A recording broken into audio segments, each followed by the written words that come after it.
Florence Mine is going to be a new arts facility for Egremont and for West Cumbria more widely.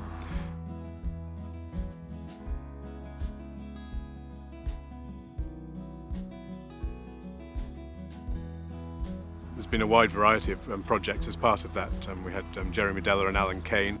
Jeremy and I were discussing the idea of bringing something called the Greasy Pole back into existence as a gesture to help save the history of the crab fair.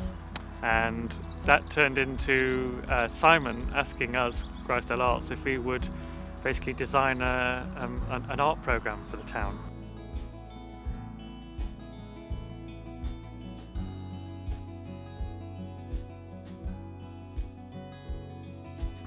And that's really grown into the Florence Mine project, which is the chance for us to develop a base from which to consolidate this arts activity. I grew up in this area, and when I grew up here, which was a while ago, there wasn't many opportunities to play in bands or to make art, and I think that's what this centre wants to do, really offer people from Egremont a chance to really get doing stuff.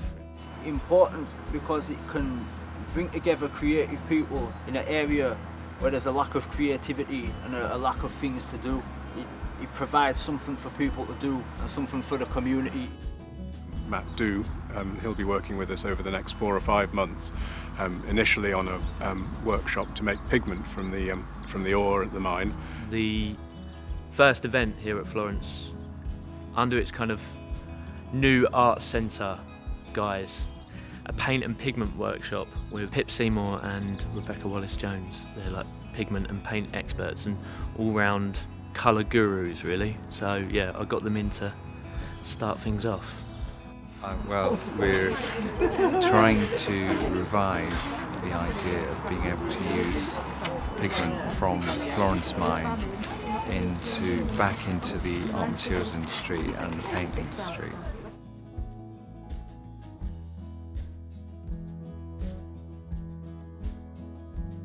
So this weekend is just about floating that idea with a group of artists, and just to get them to get their hands dirty and to learn about the processing of the raw material, to make the raw material into pigment that we can then use to make paint products and other products that involve colours. Really lucky because one of my tutors got an email about this. I'd been talking to him recently that week about how to try and make biodegradable pigments. And so this seemed like the perfect way of doing it. Really. I've never made my own paints before. I've never really considered it either. So I kind of thought I'd come up and have a go. I've never done anything like this ever, and it's great to have the chance. A really good weekend. Well, I see it as being a place where everybody gets involved. I mean, this is the thing, is that this is, in a way, this is the antidote to the big, shiny, white glass and steel art centre. This is one that we're growing from the ground up.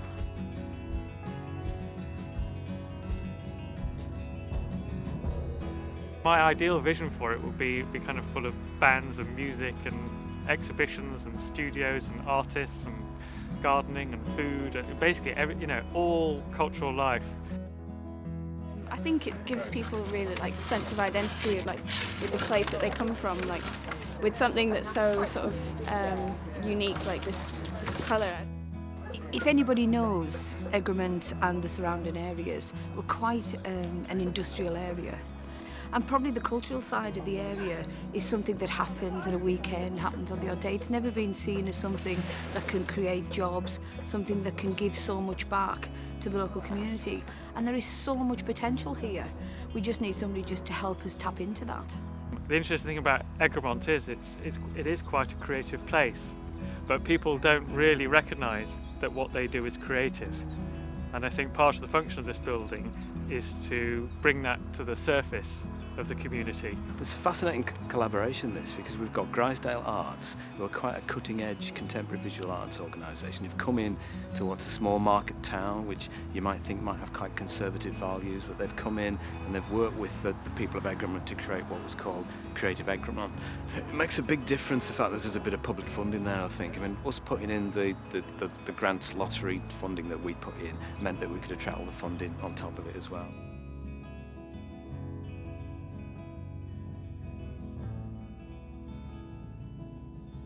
Culture is now on the radar, particularly with people within the council and the regeneration authorities and all these places. It's definitely part of the fabric, and you don't really get that sea change without the support from people like the Arts Council. I know it's got real legs in it, and I've got real ambition, but I really can't tell you for the life of me where it's going to be 5 months down the line, and usually I've got a pretty good idea, and with this I think that's probably what makes it quite special.